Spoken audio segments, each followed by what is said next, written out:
Steve e eu vimos esses fósseis de nautiloides no Grand Canyon. Como eles se integram ao registro fóssil geral? O que eu gosto nos museus de história natural é que eles têm dioramas como este, que apresentam uma série completa de diferentes ecossistemas e comunidades. E neste aqui, você tem cambriano e ordoviciano e um monte daqueles termos estranhos que estão ali. E seus nautiloides estão em algum lugar aqui, certo? Eles estavam no Grand Canyon. E então, o que estamos vendo aqui é a estrutura da comunidade e sua composição. Quais animais e plantas estão nessas camadas? E no Grand Canyon, assim como em todos os outros lugares, essas camadas estão empilhadas umas sobre as outras para formar o registro fóssil da coluna geológica. E o registro fóssil é, na verdade, essas pilhas de camadas com as comunidades dentro delas. E usamos os fósseis como notas adesivas para descobrir onde exatamente podemos estar nessas comunidades em camadas. Então, o ponto é que os dados reais são essas rochas que têm fósseis nelas. A interpretação é sobre como aqueles montes de pedras vieram a existir e por que algumas comunidades de animais nessas rochas parecem iguais ou diferentes das que estão abaixo. Esses dioramas nos mostram como seriam cada uma daquelas comunidades individuais. E do ponto de vista do criacionismo, o que eu gosto disso tudo é que nos faz pensar sobre e se estivéssemos mudando de comunidades em águas mais profundas para comunidades mais rasas à medida que avançamos? Porque uma das grandes visões que temos no registro fóssil é que as camadas mais baixas são dominadas por organismos marinhos como conchas, moluscos e trilobitas, coisas assim. À medida que você sobe, mais organismos terrestres começam a aparecer. É como se tudo no oceano estivesse sendo destruído e, eventualmente, as coisas na Terra também começassem a ser destruídas. E mais cedo ou mais tarde, chegamos ao fim do dilúvio e outras coisas acontecem depois do dilúvio. Mas, em termos gerais, temos essa mudança de muitos organismos marinhos para alguns terrestres, para principalmente terrestres, e então o dilúvio provavelmente termina. Uma das observações que podemos fazer aqui é que existem comunidades. Aqui está a comunidade cambriana. Está bem. E com isso, se você quiser refletir sobre o Grand Canyon, imagine-o sendo inclinado para o lado. Assim, você inclinou tudo. Aqui está a grande inconformidade. Tudo bem. De volta aqui, temos os granitos e as rochas sem fósseis. Grande inconformidade. A primeira coisa que encontramos é esta comunidade, que foi puxada e depositada e empurrada sobre o continente e depositada no que agora é o Arizona. E dentro disso estão coisas como esses predadores chamados anomalocares. Temos trilobitas. Existem criaturas semelhantes a esponjas aqui. Há pequenos equinodermos. Há uma comunidade funcional. À medida que nos aproximamos da costa, pense nisso como um ambiente de águas profundas. Ao nos aproximarmos da costa, começamos a entrar em um recife de carbonato raso. Certo. E esse recife de carbonato possui alguns corais e um grupo de briozoários. Os nautiloides começam a aparecer. E eles não são os nautiloides que você vê no Grand Canyon, mas lá existem outros nautiloides. Esse é o grupo ordoviciano. À medida que nos aproximamos cada vez mais da costa, estamos coletando mais e mais organismos. Portanto, mais escorpiões marinhos começam a surgir novamente. Por fim, temos mais nautiloides e peixes estranhos e de muitos tipos. Conforme nos aproximamos ainda mais, chegamos cada vez mais perto da costa, até que, finalmente, ao entrarmos no Mississippiano, que para o Grand Canyon tem os nautiloides, mas do outro lado do país, quando você está nos Apalaches, essas são as unidades de carvão. Explicar essas camadas de carvão é um desafio interessante, porque as plantas não se assemelham a pinheiros, carvalhos e afins. São plantas muito estranhas, diferentes e até cilíndricas e vazias por dentro. Alguns criacionistas pensam que isso pode representar uma floresta que estava flutuando como um tapete de vegetação do tamanho de um subcontinente para explicar os tipos de plantas que formam essas camadas de carvão. Quando chegamos próximo a algo como o Mississippiano, já estamos na costa ou muito próximos dela e começamos a ver ambientes terrestres, vemos organismos terrestres. Quando estamos no Mississippiano, começamos a ver anfíbios. Curiosamente, a primeira prova que temos dos anfíbios não são os corpos, mas sim os rastros deixados. Então começamos a ver os anfíbios em si. Eles parecem estar correndo de algo, mas eles são capturados e enterrados. E então, vamos para o pensilvaniano. E a partir daí, começamos a ver os primeiros répteis. Pense de baixo para cima sobre o que está sendo enterrado. Estamos nos aproximando cada vez mais da costa, certo? Perto dos ambientes terrestres. E uma vez que passamos por isso e entramos no que é chamado de Permiano, O próximo grupo que vem a seguir é o Mesozóico, que inclui o Triássico, Jurássico e Cretáceo, os dinossauros antigos. Algo bem terrestre. Ainda há coisas marinhas acontecendo, porque as ondas do dilúvio ainda estão levando os organismos marinhos e empurrando-os para o continente. Mas, a essa altura, você também está inundando tanto o continente que os animais terrestres estão sendo capturados, enterrados e arrastados.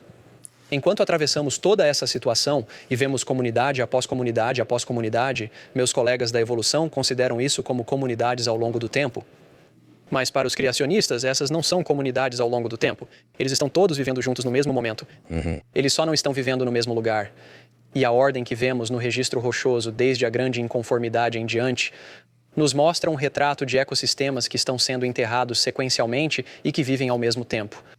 Então, este diorama é ótimo porque ele pega essa seção vertical de rocha e a coloca de lado, exatamente como um criacionista veria isso como indo da água profunda para a água rasa até a terra. Isso, eu acho, é uma das maneiras que os criacionistas podem analisar o registro fóssil, começar a formular hipóteses testáveis e previsões sobre o que devemos encontrar e entender o que, de outra forma, parece ser um conjunto de dados intrigantes. Então, ambos os paradigmas veem o mesmo registro fóssil. As informações são as mesmas para os dois. Sim, estamos trabalhando para interpretar esses dados da melhor forma possível e descobrir qual desses paradigmas é o mais coerente com as informações. Efetivamente, esta parede aqui pega o que acabamos de percorrer, certo? E a coloca na vertical porque a realidade está nas rochas. É lá que você a encontra. Sim, isso é o que vimos no Canyon. Sim, o Grand Canyon. Aqui estão as pedras do continente. Aqui estão os granitos e as rochas metamórficas. O preto representa a grande inconformidade. E então temos o Cambriano, o Ordoviciano, o Siluriano e o Devoniano. E assim por diante vamos subindo a coluna de rochas. Então, o que estamos reconhecendo é que temos esses padrões de rochas. Dentro dessas rochas existem certos tipos de fósseis e ambos os paradigmas buscam uma explicação que compreenda melhor todos os dados. Então, Del, quando você estava no Grand Canyon, estava vendo rochas dessa unidade. Chamamos isso, como você pode ver no topo, de rochas paleozóicas. Paleozóico significa vida antiga. Então, em uma visão de Terra Velha, isso representa as formas de vida mais primitivas, por assim dizer. Logo acima existe outra camada. Portanto, temos o Paleozóico, e acima dele está o que se chama de Mesozóico. Isso significa vida média e tem as rochas mais conhecidas do Triássico, Jurássico e Cretáceo. Todos os dinossauros que estão aqui no museu vêm dessas camadas de rochas, e elas estão localizadas acima e não dentro do Grand Canyon, então você não os viu lá. Mas no topo do Mesozóico existem mais rochas. Essas rochas são do Cenozoico, que é vida recente, e é chamado assim porque geralmente contém mamíferos, aves e outras coisas mais familiares ao mundo em que vivemos agora. Os humanos estariam então nessa camada superior? Sim, dentro do registro geológico, o único lugar onde fósseis humanos são encontrados é bem no topo do Cenozoico. Agora, preciso ser honesto, sob a perspectiva de um criacionista, minha expectativa seria que houvesse alguns humanos nas rochas do dilúvio, porque do jeito que eu vejo as coisas, o Paleozóico se formou no dilúvio. As rochas mesozoicas com os dinossauros se formaram no dilúvio, assim como outros ecossistemas que estão sendo destruídos. E então, o Cenozoico provavelmente representa o mundo que se restabelece quando o dilúvio termina. Uma das coisas curiosas que encontramos no Cenozoico é que temos todos esses mamíferos de diferentes tipos, e os primeiros cavalos, os primeiros cervos, baleias, coisas assim, e os humanos não são encontrados até o topo. Isso pode ser porque os humanos não saem do ponto de dispersão até muito mais tarde. Agora, o porquê deles não estarem nas rochas do dilúvio é um problema complicado para os criacionistas da Terra Jovem. É um dado que não parece favorecer nossa posição, pelo menos à primeira vista. Os criacionistas têm diversas formas de lidar com isso. Talvez a população humana não fosse tão numerosa. Talvez estivesse concentrada em certas áreas que não favoreciam a fossilização. Ou talvez as pessoas, sendo inteligentes, conseguiram evitar a maior parte da destruição inicial do dilúvio que formou tudo isso. E a maior parte do que vem depois. E talvez as pessoas pudessem escapar. Não sei se alguma dessas soluções resolve. Talvez uma combinação de tudo, ou talvez precisemos de outras mentes brilhantes para nos ajudar com ideias, porque dentro da ciência há tanto que não sabemos. Se você é um evolucionista ou um criacionista, há muito que não sabemos. E sabe, quero ter mais colegas para que possamos ter conversas interessantes. Tudo bem. Então estamos tentando responder a essas perguntas em ambos os paradigmas, certo? Sim. A questão sobre a ciência é que cada resposta que você obtém leva a mais 2, 3 ou 4 perguntas. Não é apenas, eu consegui essa resposta e agora eu tenho mais uma pergunta. Geralmente você tem mais algumas perguntas e sabe, a descoberta é algo emocionante. A descoberta é algo divertido. É por isso que as pessoas vão coletar ossos de dinossauro. E quando descobrem, isso é um T-Rex, mas então começam a perguntar por que ele é assim? Ou o que fazer com os braços? Ou por que a cabeça é tão grande? Ou por que a cauda é desse tamanho? Certo. Quando você tem uma noção geral de algo, mas depois se aprofunda nas perguntas específicas em cada disciplina, as coisas ficam mais legais quando você começa a se aprofundar nos detalhes. É aí que a diversão começa. Sim. Marcos, temos analisado os detalhes do registro fóssil. Vamos dar um passo atrás e percorrer tudo isso cronologicamente. A Bíblia dá importantes pontos de referência sobre quais eventos ocorreram. Temos os acontecimentos da Semana da Criação, os eventos da queda, os eventos do dilúvio e os acontecimentos do mundo pós-dilúvio. Porém, são detalhes muito superficiais. E quando pensamos sobre isso, toda essa história que abrange mais de 1.600 anos, 1.700 anos, está apenas em cerca de 8 capítulos. E a maior parte disso está em um capítulo de genealogias que passa rapidamente por todo aquele tempo. Então, por mais crucial que a estrutura bíblica seja para nós, oferecendo pontos-chave para desenvolver nossas hipóteses e ideias, a única maneira de encontrar muitas respostas é ir até as rochas. Temos de ir até o registro fóssil, temos de ir até as rochas, temos de ir até a biologia. Você precisa ir às diferentes disciplinas da ciência para desvendar os detalhes que Deus não achou adequado nos contar diretamente em sua palavra, pois esse não é o objetivo do registro bíblico. O objetivo do registro bíblico é nos contar o que aconteceu e por que estamos na situação em que estamos. Porque o mundo é essa bagunça. Os eventos da criação são fascinantes do ponto de vista geológico, pois Deus está moldando os materiais fundamentais do mundo. A formação dos continentes. No terceiro dia, chamamos isso de grande agitação, quando Deus levanta a terra para fora do mar. Deve haver intensa atividade geológica, não só na formação de rochas, mas também de granitos e rochas metamórficas e erosões criando grandes quantidades de rochas sedimentares sem fósseis. Você viu algumas delas no Grand Canyon? Certo. Existem rochas sedimentares abaixo da inconformidade, Sim. mas elas não têm fósseis de animais nelas. Por isso, faz sentido que elas pertençam à Semana da Criação. Você acredita que isso se relaciona com o que lemos em Pedro, onde ele menciona como Deus moldou a terra usando a água e por meio dela? Então, é quase como se ele estivesse usando as ações da água desde o início. No primeiro dia da criação, lemos que Deus declarou que ele criou os céus e a terra era sem forma. Ela era vazia e a escuridão estava sobre a face do abismo. Era basicamente uma massa aquosa que ainda não havia sido organizada em algo que sustentasse a vida. Sei. Então, no segundo dia, Deus separa as águas para que agora tenhamos uma distinção entre as águas atmosféricas e as águas da terra. E no terceiro dia, Deus então ergue a terra para fora das águas para criar continentes em oposição aos oceanos e finalmente os chama de mares, porque agora eles estão organizados e distintos da terra. Então sim, Pedro definitivamente está se referindo a isso para nos lembrar que o mundo foi criado com água. Certo. E que por essas águas, como Pedro diz, o mundo foi então inundado e destruído. Isso nos dá uma pista. É um dos poucos pontos na Bíblia que nos dá uma pista de que são as águas do mundo que destruíram o mundo na época do dilúvio e nos leva a um momento crucial da narrativa do dilúvio, onde se afirma que as águas cobriram a terra por 150 dias e só Noé e os que estavam com ele na arca restaram. Bem no meio do dilúvio, o mundo é trazido de volta ao mesmo estado em que estava no início da criação. É essa esfera aquosa de desordem com caos por baixo, enquanto os animais estão sendo destruídos, enterrados e transformados em fósseis. Mas isso é parte do plano. Deus está reiniciando o mundo com Noé como um novo representante da humanidade, tal como Adão. Ele está preservando os animais. Ele não vai recriá-los. Deus não recria o mundo após o dilúvio.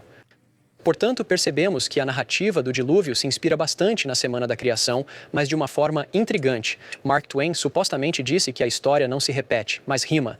E o que vemos é uma temática contínua na Bíblia entre como o mundo foi formado e como ele é remodelado pelo dilúvio. Bom, existem outras pistas na história do Gênesis que pode nos ajudar a entender exatamente como Deus destruiu a terra? Sim, a primeira pista vem no capítulo 6 de Gênesis, no prelúdio do dilúvio, quando Deus diz: "Eis que vou destruir a terra com a terra." Agora, como geólogo, isso é tentador. Não tenho certeza do que essa frase significa, mas Deus destruir o mundo com a terra implica que a terra está envolvida, que Deus está fazendo o planeta se autodestruir.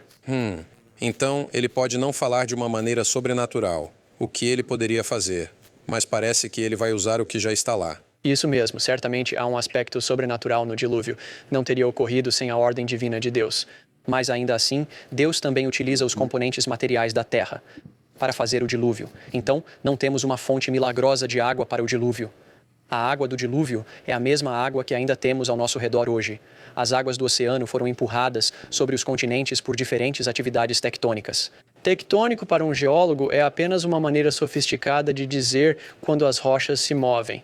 As rochas da crosta, tanto a crosta continental quanto a crosta do oceano. Nas últimas décadas, geólogos criacionistas têm trabalhado para desenvolver um conceito conhecido como tectônica de placas catastrófica. Estudamos placas tectônicas no ensino médio e talvez na faculdade, em geologia ou ciências da Terra. Hoje, as placas, os materiais da crosta oceânica e continental, movem-se devagar, apenas alguns centímetros anualmente. Se a tectônica de placas catastrófica estiver certa, os movimentos dessas placas ocorreram de forma muito rápida e é o mecanismo pelo qual o dilúvio aconteceu. Você acha que isso foi o primeiro evento a acontecer? Sim, à medida que as fontes do grande abismo se romperam e as janelas do céu foram abertas, basicamente a crosta começa a romper e a fraturar e a quebrar. Fluxos de magma começam a invadir a área, vaporizando uma grande quantidade de água do oceano, pois se esses magmas estão atingindo o fundo do mar, estão a mais de 1000 graus Celsius. Eles são realmente muito quentes. Isso vai vaporizar uma grande quantidade de água, que depois vai esfriar e irradiar calor para o espaço, retornando como chuva. Isso inicia os 40 dias e 40 noites de intensa chuva. E na escola dominical, achamos que a inundação durou 40 dias e noites. Mas, ao ler o texto bíblico, vemos que a inundação dura mais de um ano. Os 40 dias e noites são apenas a primeira parte de chuvaradas. Então temos uma pista geológica em Gênesis sobre o que está acontecendo. As fontes do grande abismo se rompem, as janelas do céu se abrem, portanto, algo geológico está ocorrendo para romper o planeta. E isso parece ter desencadeado essa chuva intensa e incomum sobre a Terra. Não se trata da velha rima infantil, onde a água de repente começa a cair. Algo horrivelmente errado, se olharmos do ponto de vista das pessoas que estavam lá, está começando a acontecer. Você está falando sobre a crosta da Terra abrindo-se. E não é só água agora. Você fala de magma quente subindo. Magma quente subindo, vaporizando partes da água do oceano, movimentos de continentes em quilômetros por hora e um par de milhas por hora. Isso não parece muito rápido porque podemos andar alguns quilômetros por hora, mas se você estiver no continente norte-americano, mover-se a 6 quilômetros por hora é devastador. Esse continente norte-americano está se movendo nessa direção e o continente africano está se movendo em direção ao mesmo ponto. E quando essas duas coisas se encontram, elas colidem, se amassam e formam cadeias montanhosas. Então, uma coisa que precisamos considerar é que a geografia do mundo antes do dilúvio é bastante diferente da geografia atual. Hoje, temos a América do Norte e do Sul, e do outro lado do Atlântico, temos a Europa, África e Ásia. A construção dos continentes era diferente. Se isso é a América do Norte agora, e o Equador está aqui embaixo. Quando o dilúvio começou, a América do Norte estava aqui embaixo. Meu estado natal, a Virgínia, estava no hemisfério sul, perto do Trópico de Capricórnio. É uma visão diferente do mundo. As coisas mudaram, rotacionaram e colidiram. A razão pela qual temos as montanhas Apalaches e as terras altas escandinavas e lugares como as montanhas Atlas no Marrocos, esses lugares pertencem a uma única cadeia montanhosa que se formou quando houve a colisão dos continentes. A ideia de Pangeia, esse grande supercontinente único, não foi a forma como Deus criou o mundo. Na verdade, era um continente que existiu e se formou durante o dilúvio. Depois, ele se fragmentou e se afastou, com os continentes se movendo a vários quilômetros por hora, enquanto o Oceano Atlântico se formava pela primeira vez. Não existia Oceano Atlântico. Isso implica que o Jardim do Éden não estava no Oriente Médio Antigo, pois essa região não é a mesma de hoje. E tentar encontrá-lo por pistas e dizer, talvez os rios Tigre e o Eufrates mostrem onde está o Éden, é uma tarefa inútil. O objetivo do dilúvio, novamente, é aniquilar o mundo por completo. Não é possível encontrar o Éden, pois ele não está lá. Sim, e é isso que Pedro diz, que o Senhor destruiu o mundo. Ele fala sobre isso como um mundo que já foi. Então, você está certo. Não conseguimos achar essas coisas porque não estão mais lá. Isso, a geografia é completamente diferente. Outras cadeias montanhosas surgem um pouco mais tarde. As montanhas rochosas, onde você mora, são lindas e espetaculares, e são enormes comparadas às Apalaches, que eu cresci vendo. Mas o motivo pelo qual os Apalaches são tão pequenos é que foram desgastados durante a inundação, enquanto as rochosas surgiram no final da inundação e não sofreram tanta erosão. Na verdade, quando os Apalaches foram comprimidos juntos, e também as montanhas Atlas e os planaltos escandinavos, todos poderiam ter alcançado o tamanho dos Himalaias, mas devido à erosão das águas do dilúvio enquanto surgiam, nunca chegaram a ser tão altos.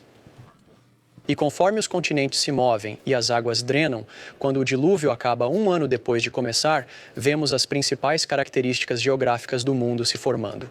Temos um Golfo do México, temos as montanhas rochosas e temos a posição dos continentes se aproximando de onde estão hoje. As nossas concepções sobre esses assuntos ficam muito interessantes, pois nos indicam um passado que era totalmente distinto daquilo que vivemos hoje. Creio que uma das principais diferenças entre a visão tradicional das eras antigas e teoria da evolução e uma abordagem bíblica, em que observando pontos de referência da história bíblica para nos orientar, é que temos esses pontos como marcos históricos. O dilúvio é um evento que realmente ocorreu, e não apenas a Bíblia afirma isso, mas também nos dá uma compreensão de quanto tempo depois isso se passou após a criação. Ela nos fornece uma noção de quanto tempo se passou entre o dilúvio e o nascimento de Abrão, por exemplo, conectando-nos à história de Israel.